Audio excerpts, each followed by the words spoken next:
Hello, everyone. Welcome to another Tuesday, Emergence of Being. And today we're talking all about struggles. And I'm here with Dr. K. Hello. Hello. Morning. Yeah, good morning, I Good morning. guess. And We're if you're wherever watching you this, are. yeah, and if you're watching this on the replay, please share this video with a friend. We're live on Instagram, we're live on YouTube.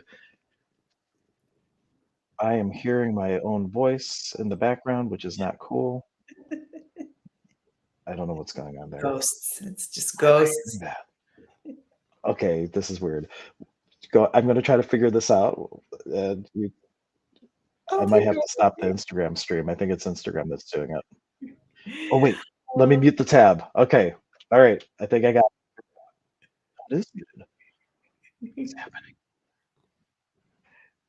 Technology this morning, guys. We are working through always little tidbits that are changing, oh, but we will talk about struggles and how we Where's that? create struggles. Yeah, How's it going? I'm struggling right now with audio. Oh, I know why. I know what's happening. I know what's happening. Okay. I fixed it. Done. Silly Hank had the YouTube open in the other browser, which I just used to. Anyway, I figured it out, and I apologize for my technology disruption. All right, Yay. so we're talking about struggle today and how we make our own problems, and I just made my own problem by not being aware of what I was doing. So there we have our first example of struggle. Yeah, we create a lot of our own struggles.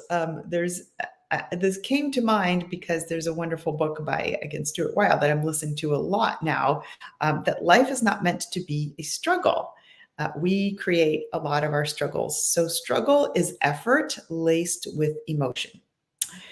And so we have to make efforts in life. You have to go to the post office to get your stamps. You have to go to the grocery store to get your groceries. But when we start tangling everything else up with it, that's when it becomes ugly in our heads. So, not ugly, but for lack of a better word, that's kind of how it becomes all tangled. And then we get tired and we feel burnt out and we don't know what to do. And all this stuff happens. I like that definition. So you said that struggle is effort with emotion Lace. attached. So in a way, it's kind of like with that emotional part. Is that an expectation, or what's the correlation with the emotion per se? Like it doesn't matter, good or bad. Like does it matter the type of emotion that is attached to the effort? It does not. It doesn't matter what emotion. It's basically, well, we have to do something, and oh my God, how is it going to happen? Oh, what does it do? And what if somebody says so and says this? What if I get judged? What if it's hard? What if it feels hard?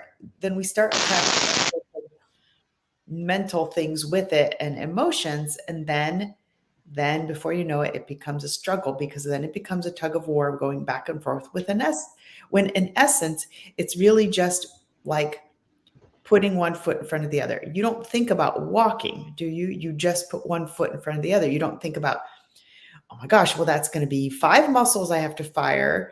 And then to take the other foot, it's going to be another two muscles that I have to fire. And then is it going to go well or is it not? We don't, you just walk, right? So any effort that you make in life is just an effort. But we attach all the emotions to it. So when we have struggle, there's often just a lot of mental entanglement. Yeah, and the thing that I'm thinking about now too is like Neil Donald Walsh in his work, he distinguishes between feeling and emotion. The same feeling is languages of the soul. Feeling could be like an inspiration or a state of beingness, where emotion is almost like something that a feeling might bring up from the past. And now with emotion, you're fragmenting either into the past because I'm doing this effort and I'm comparing what I'm doing to what I did in the past. And there you go, fragmenting out and struggling because you don't want to screw up again or you have a high expectation to live to, or I'm going to the future of like how am I going to be judged for doing it or not doing it. So I look at emotions in a sense as some sort of fragmentation out of the moment. And that's really what struggle would be too, because the effort in the moment just on its own, raw data, is just what you're doing. It's when you fragment past or future that all of a sudden now becomes a struggle because we have an expectation we're living to, or or something else.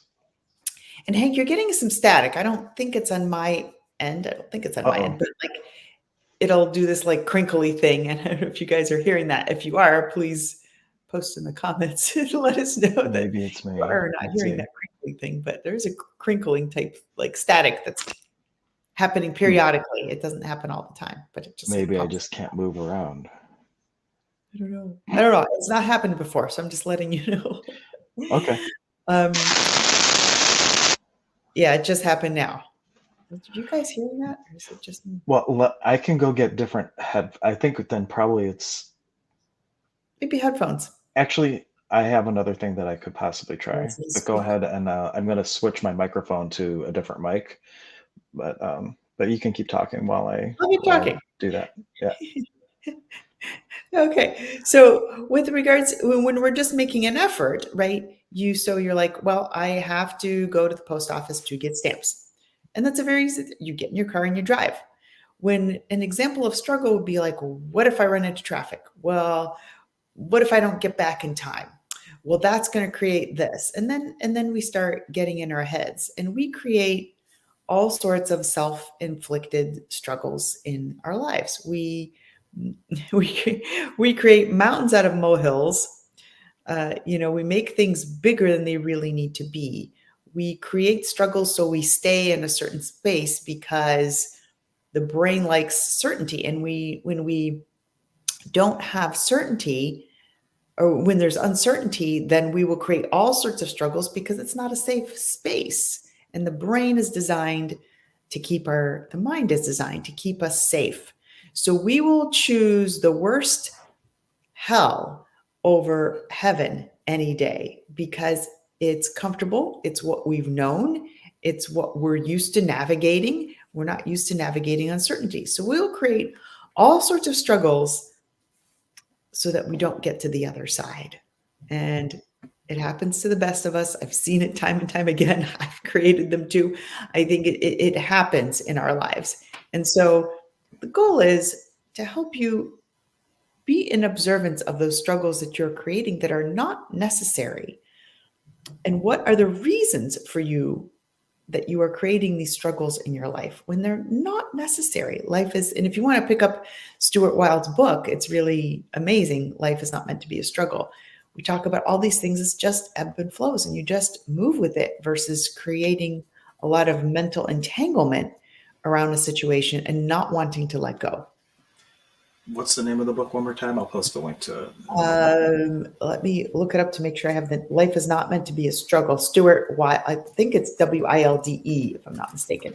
But let me just check on my phone to make sure that I have this By correct. Stuart Wilde. I got it. Yes, Okay. Stuart Wilde.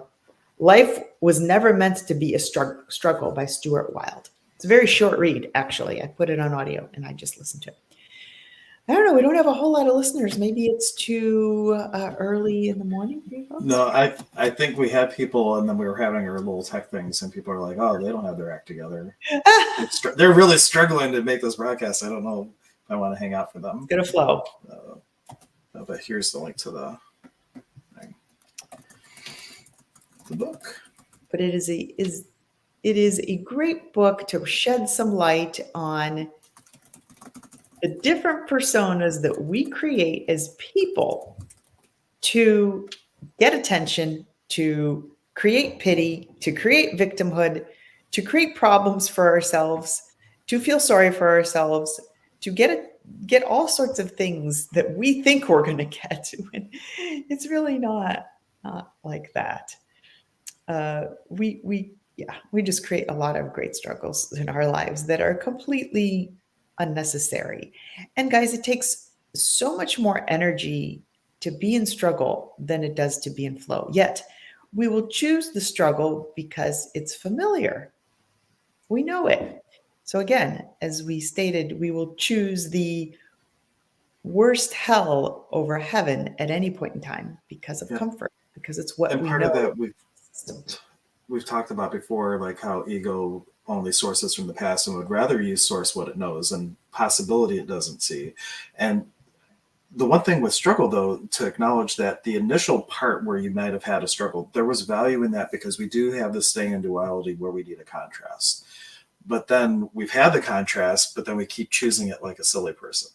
So like once you've had the struggle, like you can say, okay, I've had the struggle. I know that now. Now I can start to choose different. But what are the things to start to create the detachment? Because we identify so much with our story, we identify so much with our past, to actually be in the space where you can start to let go or fully let go of that.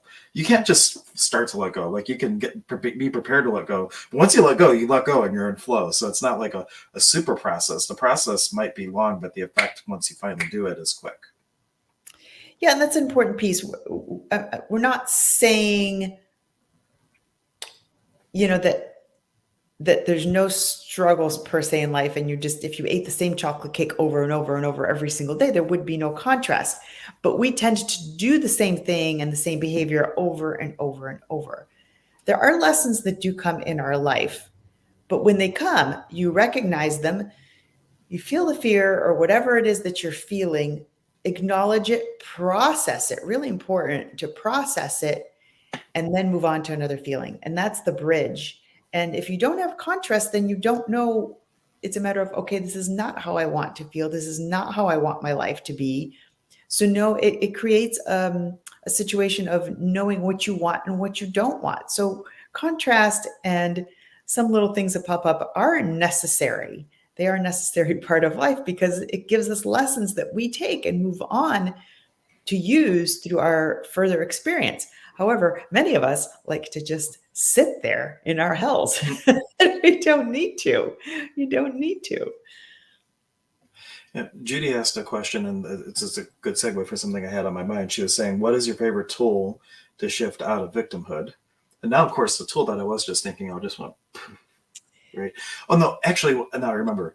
It was the idea that like whatever you're was showing up that you're looking at as a struggle in your life, to look at what is the gain that I get. And let's take cancer for an example.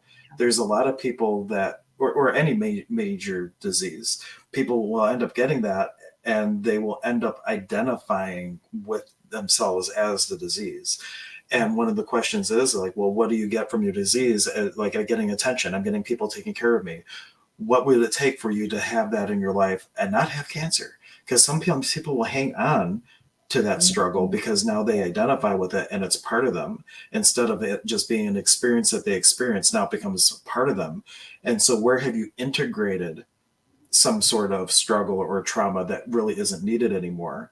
And how do you create whatever the benefit was, the secondary gain, as my friend Patty Conklin likes to say, and create that in your life consciously? And one example is like, say somebody does like being taken care of themselves, and I've used this example in the past. So they make one financial F up after another over and over again, to the point where they finally have to say, you know what, I need to move back in with mom and dad, and I need to be taken care of. And subconsciously, they were creating the conditions so they then could get the thing that they were really looking for, to be taken care of. So it can be a real complex thing, looking at struggle and really dissecting it. What are all the little moving pieces of the struggle, and really itemize it, and then look at each one independently and really dive in and, like what you said, process it, start processing it, and really doing the work to start to shape shift, transform, elevate, and illuminate it. That is everything we need to say in a nutshell, really, truly. So when Judy, I want to answer Judy's questions the best way that I can. There isn't a specific tool that I say for victimhood, because the first thing you have to realize is why you're in the victimhood. It doesn't like the question why, but Oh, you're good. dissecting it and finding out the reasons and what you get from it. And so when we talk about diseases, I've seen this time and time again. Clients have come, I'm sick, I'm tired, I'm not getting any answers from my doctors. I don't want to be in this condition anymore. I'm in so much pain. But when we start getting into session 1, 2, 3, and I already kind of, it's just my niche, is knowing like, well, let's see what's at the bottom of this whole wine barrel here, this oak barrel. What's the reason? You really don't want to let go of your disease, because your disease gives you the attention from your husband that you have not been getting, and things went sour, and so on. You got sick and you've noticed, oh, now my husband Fred gives me a bunch of attention that and love that I've been longing for. I have a client like this, as a matter of fact, and you don't want to let go. Then it's too scary to let go, because you don't feel like you can be in your own power, but you can, and you are. And so that can be one of the reasons why, as Hank said, we create these conditions and we say we want to get rid of them.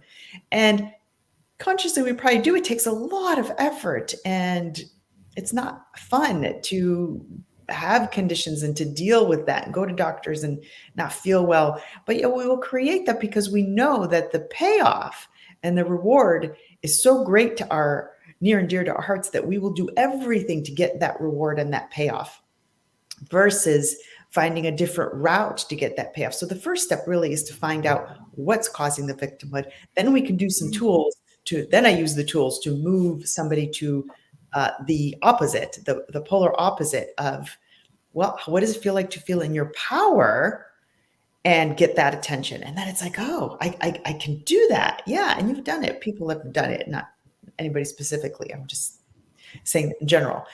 So we've all been in those spaces where we have gotten attention from a power stance versus a sick stance or a struggle stance. So that's where we use a tool to move somebody over to utilizing that part of the brain more. I hope that makes sense. Yeah, and one thing that I got, it's an inspired comment that what you want to look at is it a symptom or is it a cause? When you start looking at struggles and dissecting those things, like look at it, have you gotten to that root thing, or is this just a symptom of something underneath?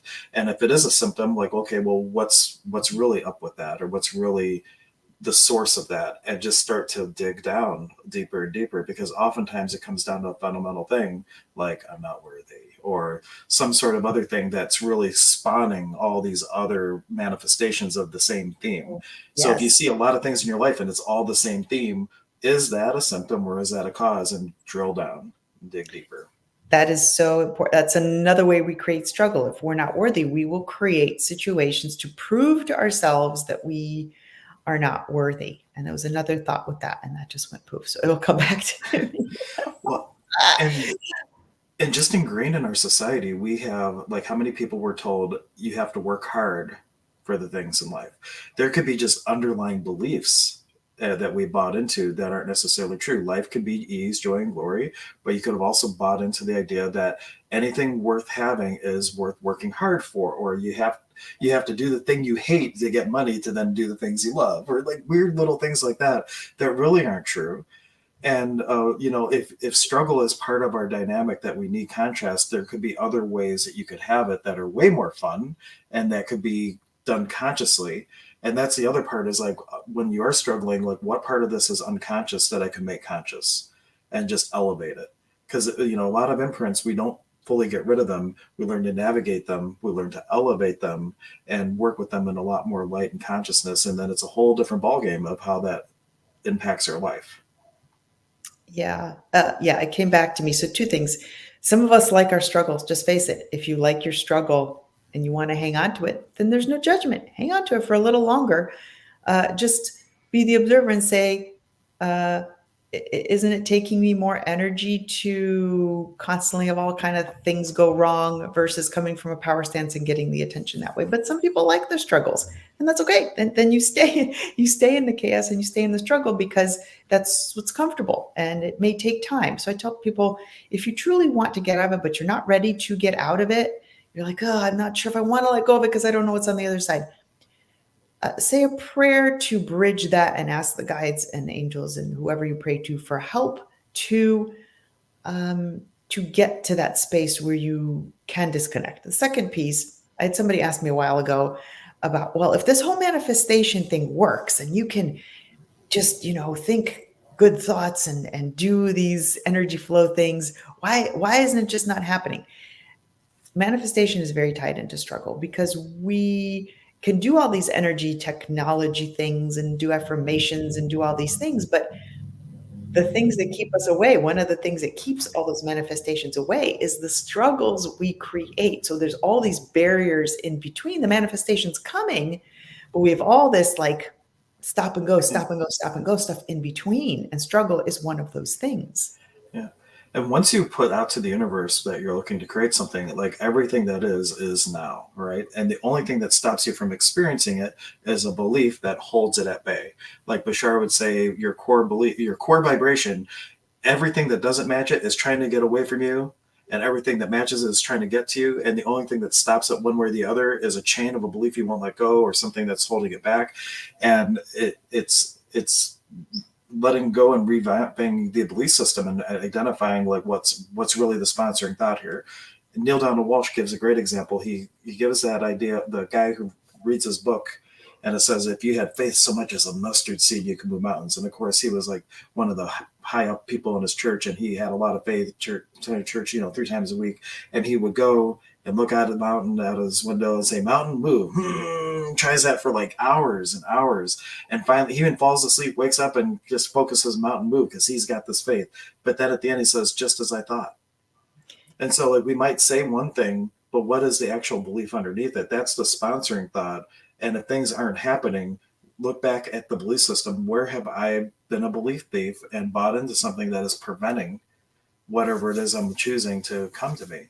Or is it something that my ego is choosing versus my spirit? Am I aligned with what my soul actually is looking to create? Because when you're aligned, you can become a master manifester, and things just happen really quickly when you have the alignment, body, spirit, and mind, and thought, word, and deed, vertical and horizontal alignment. It's just like boom, boom, boom. But if not, then look at where am I misfiring? Oh, that's a whole other topic. Maybe that's for next time. How Which to one? be Oh, aligned. How to yeah, be that could aligned. be.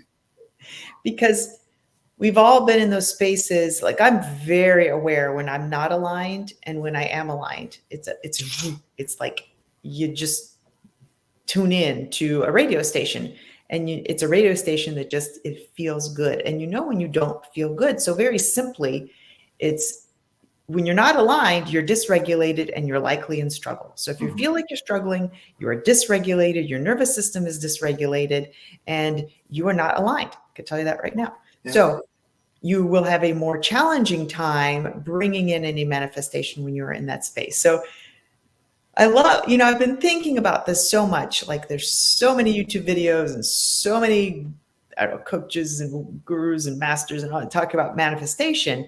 And it's so easy, just script. And it is, technically it is. However, we have all this debris around us that Yeah. keeps it from coming in. And that's the challenge piece. And somebody needs to teach more about, yeah, manifestation is easy. However, here are the tools to get rid of the debris and work on all your debris What's so the that it debris? can. And with manifestation, you might choose it to be in your life, but you also have to be willing to receive it. The universe can be delivering things to you, and you're just not opening the door to receive it. And that's a whole nother ball of wax. And the other thing I want to mention with struggle is the first part of it is a resistance to the surrender of the moment to what is showing up, and judgment about what is showing up is right, wrong, bad, whatever. If you're really surrendering to the moment, you have a place of true potential to change. But if whatever shows up, like, oh, I don't have enough money, this isn't working, I need a new job, and this, that, you're fragmenting, like we started talking in our conversation. And so, like, part of the big thing for struggle is if you surrender to exactly what the universe has delivered and then can choose from that space, it's a whole different ballgame because you're not doing it with resistance. If you have resistance to what shows up, what is our saying? Energy flows where your attention goes. And you're actually perpetuating more the very thing that you're looking to shift out of. And surrender is the name of the game to the moment. That is the most important lesson that I'm even learning right now. So it's so apropos for today's conversation. Yes, you're very right. We fragment when we freak out. Oh my God, something's about to happen. We do. Our body fragments. You fall out of alignment. The nervous system gets totally dysregulated because the nervous system is really where all our belief systems lie, and the belief systems then create the emotions that create the manifestation of what happens. So surrendering in that moment, it's a message that I've been hearing for probably over a year now, but it's not the easiest thing to navigate because the human body, we react to fear. We react to what's going to happen next, what's going to happen, when the truth is if you can surrender, you actually get into more of that alignment versus the freak out mode.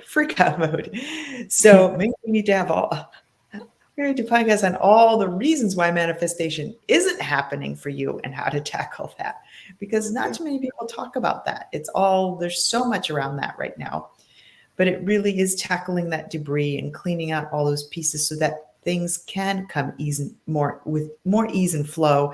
And when you do encounter a little bit of a struggle, you don't sit there. You process it, you let it move through, you see the contrast, you see the lesson in it, and you utilize that because now you know I never want to feel like this again. So I will move in directions that are not, like this. This can also go ancestral, guys, too. So if struggle has been in your ancestry for God knows how many generations, there are clearing processes for that. I am trained in generational healing that I just recently did a handful of months ago. So there is ways to clear the generations. It's a special healing I do, but that's imprinted in your DNA too. So that gets handed down. So sometimes if something doesn't make sense, it might be back there somewhere Yeah. and it's being dragged through. Just like if addiction runs in the family of like different types of things, that could all be, and it can be really hard to do that. Like I've had alcoholism run on both sides of the family, and I've been sober now for like 18, since 2006. I've been sober, March of '06. So I can never do the math. I've been sober a long time, but like that, it takes a lot sometimes to break through that. And that didn't mean I did the ancestral healing yet. There was a big time where it was like white knuckling. Just recently did I actually dive into ancestor work and ancestor elevation and the whole thing, a process to do that. And just saying good morning. I saw Mary say good morning on the Instagram, and we have Creekside Healing. I believe that's Ernie saying good morning also on Facebook. Feel free to say hello, guys. I see several people watching in different locations, and if you have questions, please ask. We're happy to direct the conversation different directions.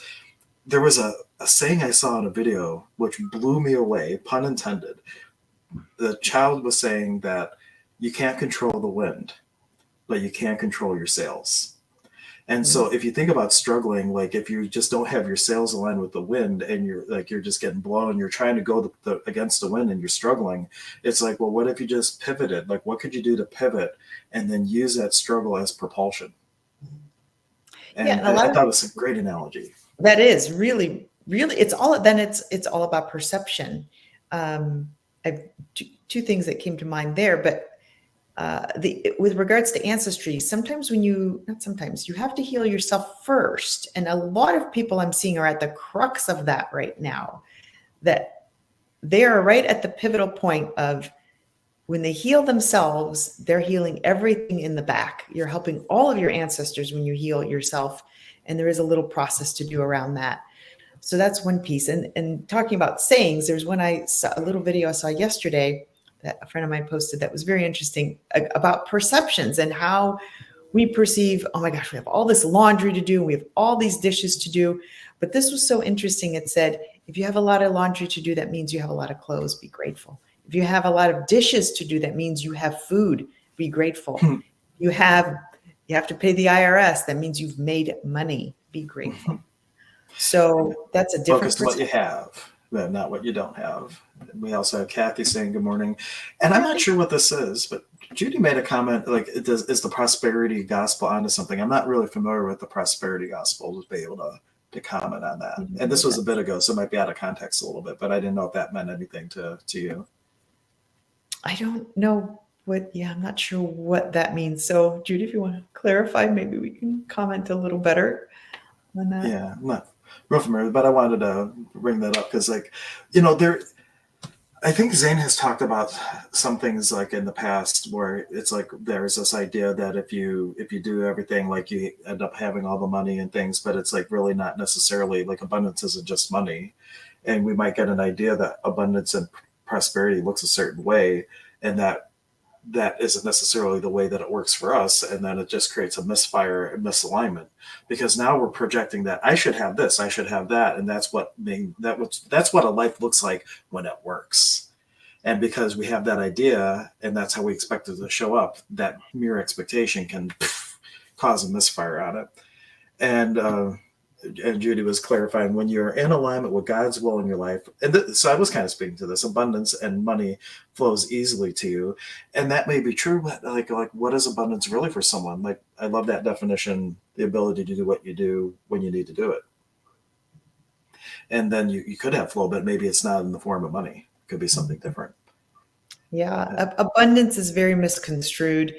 We live in such a dichotomous world of competition, of coercion, and we do it in our daily lives. Oh, no, it's okay. You don't have to help me. It's okay. You're so we do all these things to get things in a very coercive type of way. It's just what we've been taught. It's competitive. It's being in a box. It's I have to be the better marketing person than the other person. I have to do this. I have to fight. I have to compete to get clients.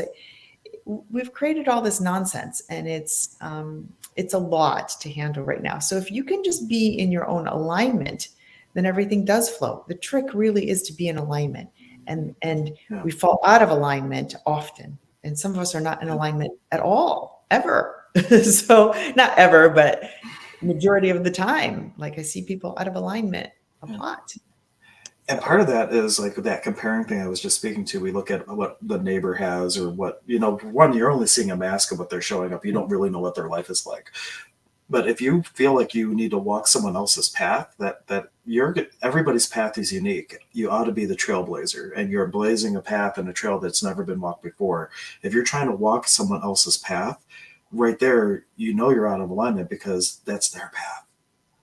So, like, how would you be able to take whatever they're doing and apply it to your own life to walk your own path? That might be a thing to look at. Even if it's even something that sings to your soul, it might be something that the ego is looking at, but it might be a different thing for what your soul actually came to do in the soul walk. But yeah, we do that. We do that every day, and I do it too. It's comparison Yeah. is the thief of joy, as they say. Ooh, I've never heard So that. That's great. comparison is the thief of joy. I've never heard that. That is a very powerful statement. It is. It will put you into suffering. It fragments you out. Yet it's really challenging because we live in such a technological world. The second you get on Facebook or Instagram, you see something somebody has that you don't, and it's more, more, more. What's the next shiny thing? What's the next place? Where can I go? Why am I not worthy? And it's just it spins us. A lot of us are really spinning in so many different directions, and we are fixating on things and creating more of that. So yeah, manifestation does work, but we create a whole bunch of struggle around it. We create the struggles. We create the struggles. Nobody else does. Yeah. I've never met a single person that has a problem, only people that make problems. Right? True. That's That a is 100% true. Yeah. So, what problems are you guys having that you might want to self-reflect that Yeah. you've created? Yeah. Let us know. Questions, comments, always welcome. This People are morning. like off and on today. They're like on a roller coaster. Maybe it's not exciting. Maybe it's not that exciting of a topic. Well, and we are at a different time. We were doing 11, though we moved it a little bit earlier, and it always takes a little bit for people to realize, like, oh, you're on a different time and place and That was my space. fault this morning. I apologize. No, well, we wanted to move it earlier, so like I wanted to move it earlier too, because the one time we did it at 9, we really had a lot of people. Like 9:30, it's like just first time we've ever done it at 9:30, so it's all good. I'm in total allowance that the right people show up at the right time, and you never know about a replay. There was one time I did a live video, and I think I had like one person on, but then I ended up getting like 100 views on it. So like you really never know. It's a beautiful thing of technology. If you're listening to it, what I find is anything, even these audiobooks, I listen over and over and over because you will hear something the second, the third time that you did not hear the first time. So if you're reading books, I guess you read them over and over. For me, I'm an audio person, so I will listen to a book. So I listened to that struggle book probably about 3 times. It's a shorter read. I think it's like 2 hours if you put it on audio. So listen to it while you drive. But each time I heard something different. Each time you pick up a different piece. It's fascinating how that happens. Each time you learn something different because you know what? You're ready. Your brain has heard it once. It's created space to hear something different. And when you create more space over, it's kind of like cleaning when you're scrubbing your stove. Maybe the first round you just spray it, then you take your little brush or whatever, you go through it, and then it gets cleaner and cleaner. So you're able to, I think, integrate more of that information as you're ready from the first time to the second time to the third time. So don't be afraid to listen to something over and over. You were like, oh, I didn't hear that the first time. It's fascinating how that happens. So even these podcasts, listen to them again and again. You will hear something different. One thing I really love, Mark, who I took this 100th month class from him, and he had a copy of Bhagavad Gita. And when he first read it, he went through and he would highlight like what stood out to him. And then like the next time he read it, he would have a different highlighter he would go through. And as he would read it, he would like read something like, why did that mean anything to me? I don't understand why that meant something. But he highlighted something completely different that was he was oblivious to the first time, and it was a great testament that. And he showed us a copy. It was probably like 8 different highlighters in this book by the time he was done with it. But as you go through and you realize that what resonated in one moment doesn't resonate in the next, and you're completely, as by the time we're done with this broadcast, you are a completely different being than you were when you started. Minute to minute, you're a whole new being, and like really like what's resonating in the moment for you. It may not seem like you are, but trust me, your Mm-hmm. subconscious is pulling in all this information, and little by little, you start changing. You have information now that you did not have an hour ago. Your brain is processing a piece of information that it was not processing an hour ago and integrating. So each time you listen, you will get something new and you will Mm-hmm. integrate something new. And it does happen. It happens on an unconscious level. And you do become a different person, even if it's by 1% or 2% or 5% or 10%. With time, you do become a different person. And Yeah. that's our goal. Yeah. And ask a question too. Anytime you have a good book or podcast, or anytime where you feel you were just enriched, ask the question, what do I know that I could add to that? Because we all have a piece to that puzzle. And we oftentimes are so busy looking at other people's pieces to the puzzle that we forget to ask, what pieces do I have that I could offer to that? And then make the comments. Because like that's like your medicine that you have that's unique to you, that you could be part of this conversation. That is something that you can contribute. But if not commenting, at least ask for yourself, what's a piece that I know that I could add to that? Yeah. Yeah. And don't take our word for anything, because some things may be true to you and applicable to you, and some things may not. So, and that's another tricky conversation too, because sometimes we get information, but we resist it, even though it is what we need to hear. And sometimes it's like, well, I'm not ready to hear that, or I don't know how to integrate that yet, and it's not applicable to you at the moment. Or sometimes there's also people out there that are preaching things that are probably not true. So, what is true for you? I think that's the best Mm-hmm. way to go about it. Is this true for me? Because when you're, as they say, when the student is ready, the right teacher and the right piece of information will arrive. So, what is true to you? If it doesn't make sense to you, if you're going to reject it, then it won't work for the moment. And that's okay.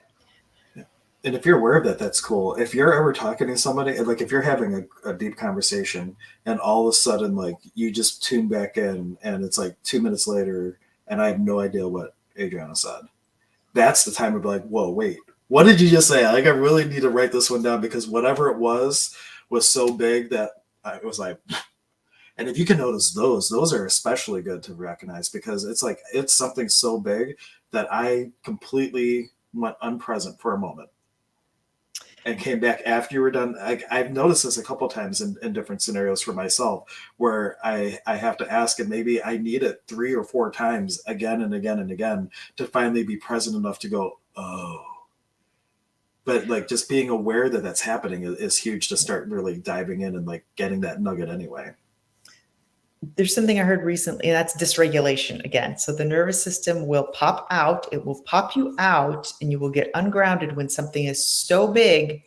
When the piece of information is so big and it will get you to the other side, it's like, oh, that's really scary. I ain't going there. I'm going to tune out. So that's dysregulation again. So the more resistance, I've heard this recently, the more resistance you have to something, that means the greater the reward is on the other side. The more resistance you have to something, the greater, like whatever's on the other side of that door, that reward is even bigger than that. So it's so scary for us to jump into another piece sometimes, because it does require us to let go of a past paradigm. And we don't, obviously the ego does not want us to let go of a past paradigm. We want to stay in the comfort hell. So we stay there. So yeah, we will tune out. We will start playing with our phones. And it was like, what did you say? What was that? Because we're not, it's so big and it knows it's going to get us to the other side, but we don't want to, we're afraid to hear it. However, how should we phrase that? It's just so big. Well, there's just part of you that tunes out because like it really has to be a conscious choice. And if it's that big that it just, you blank out. The ego maybe is protecting you. Ego as an abbreviation, edging God out. And if it's so big and it's a big piece of what needs to move forward, the ego, its job is to protect you. Like, well, that's going to shift too much. Let's stay where it's safe. We don't know what possibilities are going to happen. We don't know what the future will hold if we actually embrace that concept. So you tune out. But part of you can be aware that you just tuned out and go for it anyway. And go for it anyway and be as conscious with it as you can, because it's that's really going to start moving you. Totally. And I think I want to comment on that because that's really important. Pieces of information, investments, like sometimes we say, oh no, I can't afford that. That's too expensive. But sometimes you have to stretch because you know deep inside all the time, you know whether it's for you or not for you. Like, nope, I'm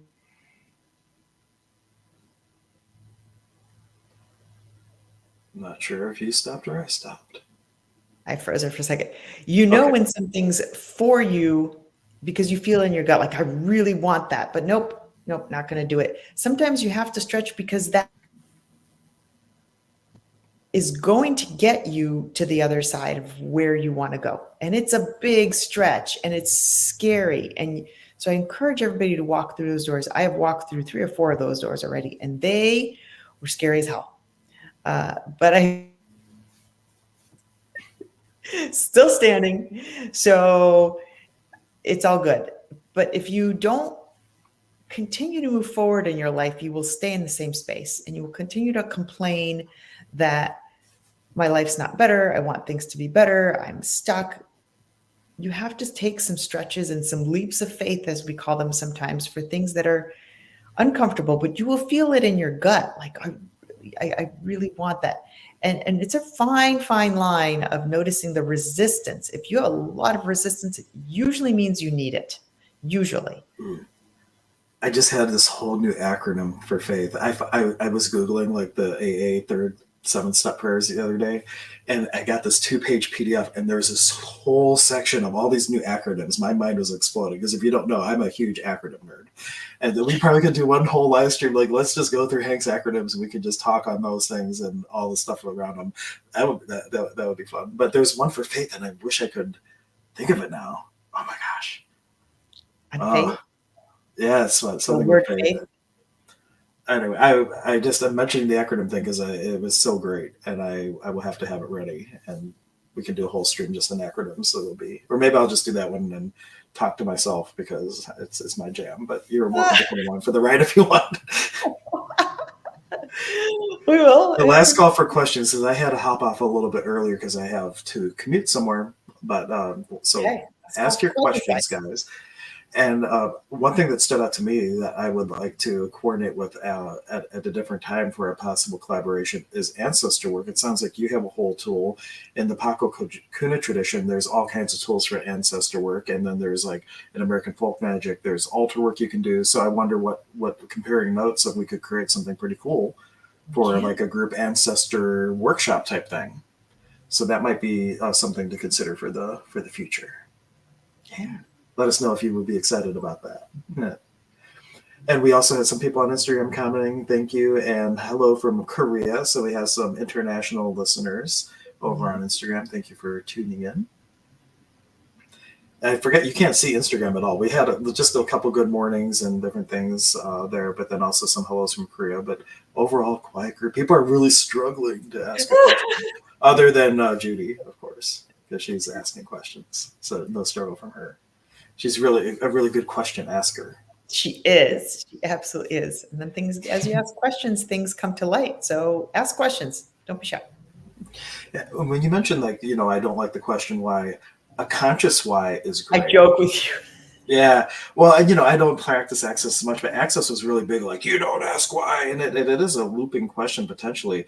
But the real thing with any question, a conscious question's great.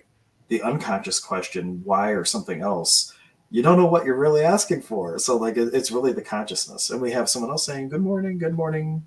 Good Happy to morning. see you over at Instagram. We have another person just tuning in. Please watch the replay. The replays I Yes. don't think save on Instagram, but this is on my YouTube channel. It's on our Facebook. So if you want to see the whole stream, you can go and do that on one of the other platforms. But Hank Settle at Facebook or Sonic Shaman on YouTube or One Ripple Effect if you want to find Yep, Dr. it will K. be on my website.